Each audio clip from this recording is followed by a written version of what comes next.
Assalamualaikum warahmatullahi wabarakatuh. Alhamdulillahirabbil alamin. Wassalatu wassalamu ala nabiyyina Muhammadin sallallahu alaihi wasallam wa ala alihi wa ashabihi azwajihi wa dzurriyyatihi wa ahli baitihi. Al-Fatihah hadatin nabiyina Muhammadin sallallahu alaihi wasallam. Wa ila muallifi hadzal kitab Asy-Syaikh Al-Alim Al-Allamah Ki Haji Ma'sum bin Ali. Nafa'ana Allah bi ulumihi wa adana bi asrarihi wa bikum amin. Wa ila abaina wa ummahatina wa iddatina wa masyayikhina wa jamil muslimin amin. Al-Fatihah. A'udzu billahi minasyaitonir rajim. Bismillahirrahmanirrahim. Alhamdulillahirabbil alamin arrahmanir rahim maliki yaumiddin iyyaka na'budu wa iyyaka nasta'in. Ihdinas siratal mustaqim siratal ladzina an'amta 'alaihim ghairil maghdubi 'alaihim waladdallin amin. Semoga yang akan kita pelajari bermanfaat nantinya dan barokah. Sebelumnya kita telah mengetahui pengarang dari kitab Al-Amtsilah At-Tasrifiyah dan kita sudah banyak mengetahui tentang beliau. Untuk selanjutnya kita perlu mengetahui fi'il sulasi mujarrad. Bahwa fi'il sulasi mujarrad seperti yang telah saya sampaikan sebelumnya ada 6 bab. Dan untuk kesempatan kali ini itu bab yang pertama. Bab yang pertama yang biasa kita kenal dengan fathu dhammin. Fathu dhammin, apa maksud dari fathu dhammin? Yaitu wazan fa'ala yaf'ulu. Kok bisa disebut dengan fathu dhammin? Coba kita fokus kepada ain fi'ilnya. Atau gampangnya ain. Pada ain, pada lafadz fa'ala, ainnya ini berharkat apa? Berharkat fathah. Yaitu disebut dengan fathu. Fathah, fathu sama saja. Kemudian pada fi'il mudhari'nya yaf'ulu. Ain pada fi'il mudhari' ini berharkat apa? Berharkat dhammah. Dhammah, dhamm. Karena digabung menjadi fathu dhammin. Fathah dan dhammah. Fa'alanya berharkat fathah, yaf'ulunya berharkat dhammah. Disebut dengan fathu dhammin. Paham? Fathu dhammin. Kemudian kembali kepada fi'il sulasi mujarrad itu sendiri. Apa itu fi'il sulasi mujarrad? Kita perinci ambil satu-satu saja biar lebih paham. Nanti baru secara penggabungan apa itu fi'il sulasi mujarrad. Fi'il sulasi mujarrad terdiri dari kata fi'il, al-fi'lu. Sulasi as-sulasi mujarrad al-mujarrad. Al-fi'lu as-sulasi al-mujarrad.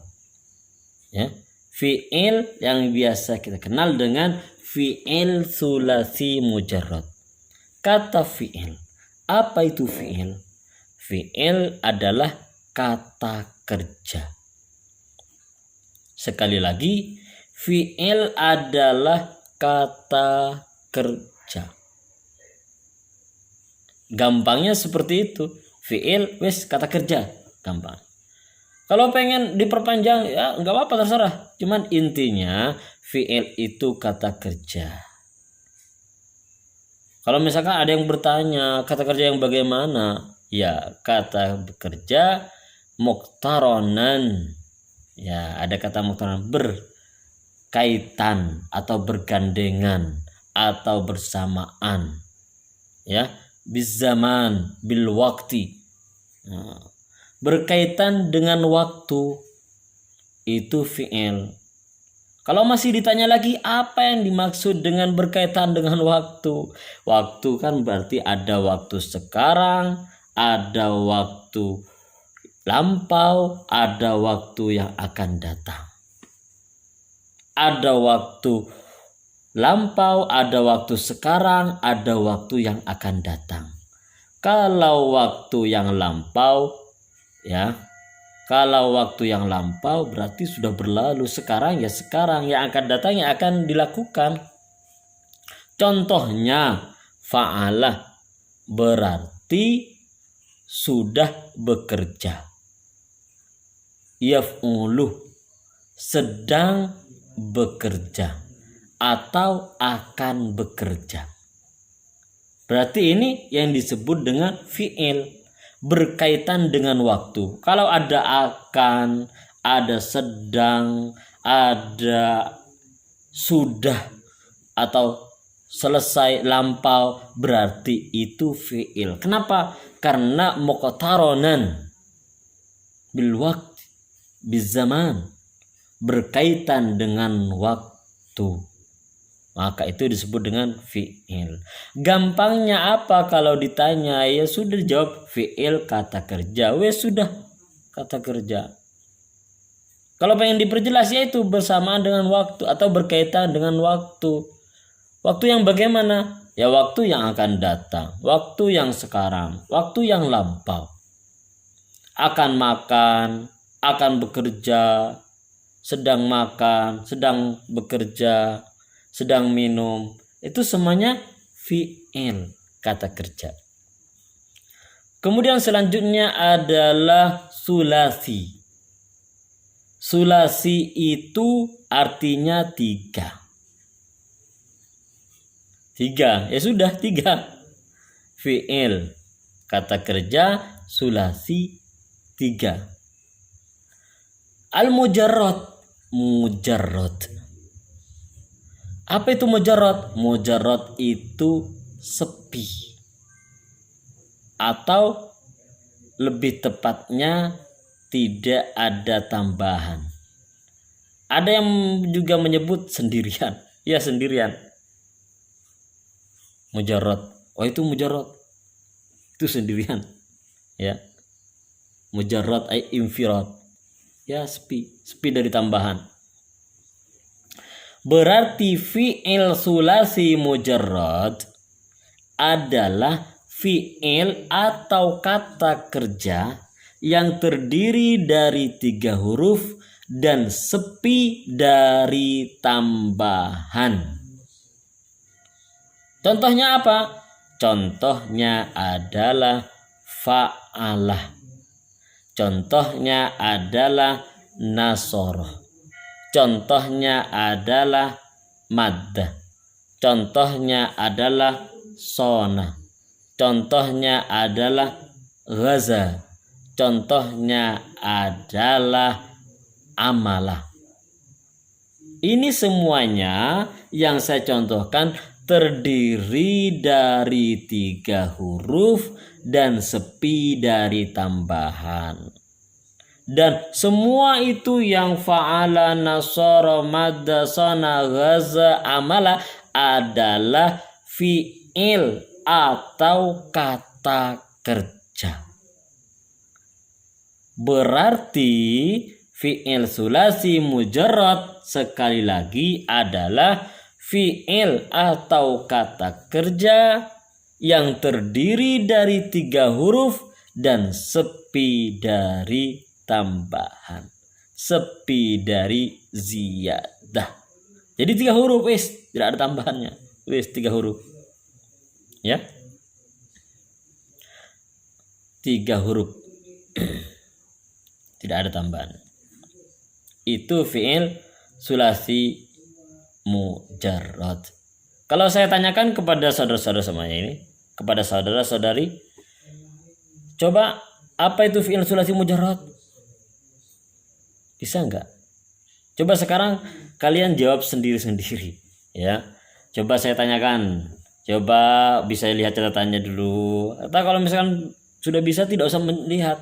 Jika memang sudah bisa mendengar, langsung bisa diterima dan langsung bisa terekam di memori saudara-saudari. Oke, silakan langsung. Saya tanyakan, apa itu fi'il sulasi mujarrad?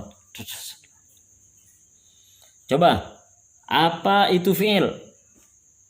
Apa itu sulasi? Apa itu mujarrad? Kemudian saya tanya, Balik lagi, saya ulangi lagi, apa itu fi'il sulasi mujarrad? Oke, ternyata sudah bisa semua. Insya Allah semoga bisa semua. Semoga lancar semua dan gampang, karena pelajaran ini sebenarnya tidak sulit. Gampang kalau sudah tekun, insya Allah bisa. Kecuali malas belajar, beda lagi. Selama ada kemauan untuk belajar, insya Allah pelajaran ini akan sangat gampang. Dan selanjutnya ketika sudah kita mengetahui bahwa fi'il sulasi mujarrad, fi'il itu apa, sulasi itu apa, mujarrad itu apa, dan sudah mengetahui secara cakupannya apa itu fi'il sulasi mujarrad, dan juga mengetahui contoh dari fi'il sulasi mujarrad, maka sekarang kita harus bisa mentasrif al-amsilah at-tasrifiyah, atau yang disebut dengan tasrifan. Kalau bahasa Madura biasa dikenal dengan tasrepan. Itu katanya. Coba saya contohkan dulu ya. Saya contohkan cara mentasrifnya. Saya contohkan. Ini memang ada yang dilakukan, ada yang tidak. Terserah. Kalau kalian saudara semuanya ingin dilakukan, bisa dilakukan. Tidak ingin dilakukan gak apa-apa. Tapi banyak yang menyarankan bagi pemula untuk tidak dilakukan terlebih dahulu. Karena apa? Agar susunan katanya ini sesuai. Kalau dilakukan nanti fa'ala yaf'ulu fa'lan, dilakukan fa'ala yaf'ulu fa'lan. Jadi fa'ala takut dikasih alif fa'ala ketika penulisan. Jadi itu yang dikhawatirkan oleh banyak orang. Sehingga banyak orang, dalam artian tidak sedikit, yang menyarankan agar tidak dilakukan. Tidak usah lagu. Tapi kalau saya kadang ada ya, kalau jika ingin dilakukan gak apa-apa. Jika tidak ingin dilakukan ya gak apa-apa.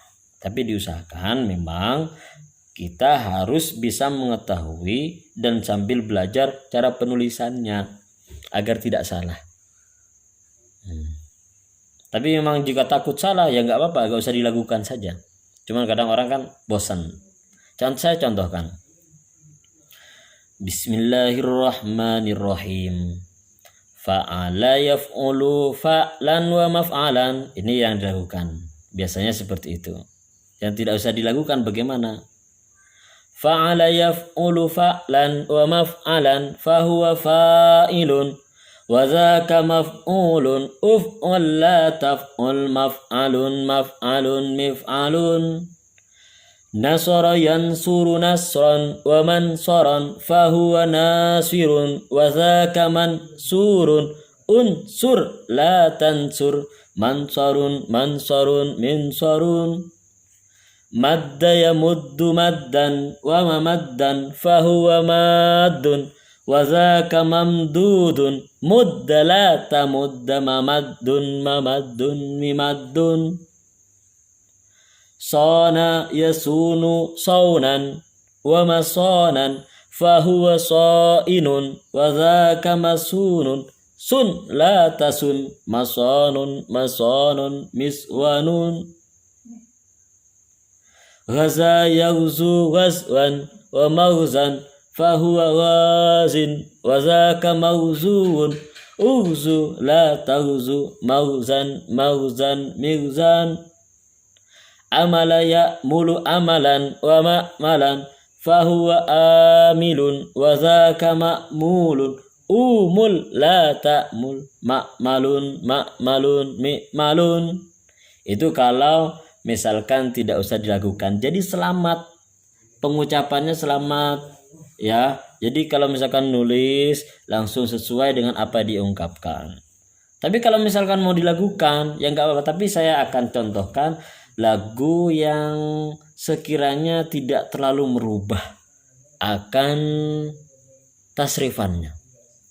Saya contohkan. Fa'ala yaf'ulu fa'lan wa maf'alan fahuwa fa'ilun wa dzaka maf'ulun uf'ul la taf'ul maf'alun maf'alun mif'alun nasara yansuru nasran wa mansaran fahuwa nasirun wa dzaka mansurun unsur la tansur mansarun mansarun minsarun madda ya muddu maddan wa ma maddan fahuwa maddun wa dzaka mamdudun mudda la tamudda ma maddun bi maddun sana yasunu saunan wa masanan fahuwa sainun wa dzaka masunun sun la tasun masanun masanun miswanun waza yauzu wazwan wa mauzan fahuwa wazin wa dzaka mawzun uzu la taghzu mauzan mauzan mizan amala ya'mulu amalan wa ma'malan fahuwa amilun wa dzaka ma'mulun umul la tamul ma'malun ma'malun mi'malun. Ini ya yang tidak terlalu merubah, walaupun ada sedikit yang memang kadang ya memang sulit ya untuk ketika dilakukan, harus sama persis, sangat sulit kalau dilakukan. Yang penting jangan terlalu sangat merubah. Misalkan lakukan kayak lagu Ayu Ting Ting misalkan, kemana kemana misalkan seperti itu kan bisa berubah, terlalu banyak berubah. Itu cari lagu yang sangat ini, misalkan fa'ala yaf'ulu fa'lan misalkan, atau ini go go go ali ali go go go ali ali ali fa'ala yaf'ulu fa'lan wa maf'alan fahuwa fa'ilun wa dzaka misalkan ya. Cari lagu yang paling gampang. Kalau misalkan saya tidak harus menekankan apa yang kalian lakukan itu seperti yang saya contohkan. Tapi saya sarankan kalau misalkan kalian ini tidak usah melakukan. Jadi fa'ala yaf'ulu fa'lan wa maf'alan fahuwa fa'ilun wa dzaka maf'ulun uf'ul la taf'ul maf'alun maf'alun mif'alun. Jadi kalau tidak dilakukan, kalau misalkan dilakukan terserah, pilih lagu yang terbaik menurut kalian, pilih lagu yang paling gampang menurut kalian, sehingga kalian tidak kesulitan dalam pelajaran ini. Saya tidak mengharapkan pelajaran ini menjadi suatu hal yang sangat sulit, menjadi beban bagi kalian. Karena apa? Kita diusahakan belajar ini menjadikan pelajar suatu hal yang kita cintai, suatu hal yang kita sayangi, yang kita senangi. Sesuatu yang kita senangi, yang kita sayangi, yang kita cintai akan cenderung untuk sulit kita lupakan. Maka kalau kita mampu menjadikan pelajaran, menjadikan kitab sebagai sesuatu yang kita sayangi, maka kita akan sulit untuk melupakannya. Sama halnya kita menyayangi orang tua kita, mencintai orang tua kita, menyayangi adik kita, kita akan sulit untuk berpisah. Kita akan ketika berpisah, kita jauh dari orang tua kita ingat. Begitu pula ketika kita sangat mencintai, ketika kita mencintai pelajaran, mencintai sorof, mencintai amsil at-tasrifiyah, mencintai tasrifan, maka ketika kita jauh kita akan merasa ingat terus. Kita akan merasa tidak nyaman ketika harus jauh dari tasrifan. Kita akan merasa kehilangan ketika ditinggal, ketika jauh, ketika tidak bersama dengan tasrifan. Maka saran saya dan harapan saya, diusahakan kalian menyayangi tasrifan, menyayangi pelajaran sorof, karena sesuatu itu berawal dari sayang. Ketika kalian menyayangi sesuatu, maka kalian tidak akan melupakannya. Begitu pula dengan pelajaran. Ketika kalian menyayangi pelajaran, mencintai pelajaran, maka kalian tidak akan tidak akan meninggalkannya, tidak akan melupakannya. Maka dari itu saran saya, cintailah sorof, sayangilah sorof, dan senangilah sorof, sehingga kalian tidak akan tega untuk meninggalkan sorof. Semoga bermanfaat. Akhirul kalam. Assalamualaikum warahmatullahi wabarakatuh.